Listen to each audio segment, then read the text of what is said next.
October 19 ஐப்பசி 3. உள்ள கொதிப்பு. உள்ள கொதிப்பு ஒடுங்கினால் ஒழிய ஆனந்தமான பரத்தை அதனோடு காண முடியாது என்பதை நான் அறிந்து கொள்வேனாக.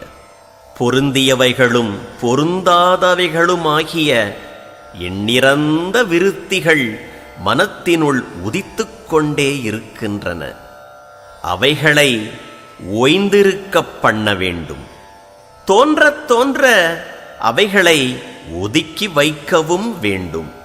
திரையற்ற கடல் போன்று மனம் ஆய்விட்டால் அது உபரதியாகும். வாதனை விட்டு உன் அருளின் மன்னினல்லால் வேறுமொரு சாதனைதான் உண்டோ நீ சாற்றாய் பராபரமே. தாயுமானவர்.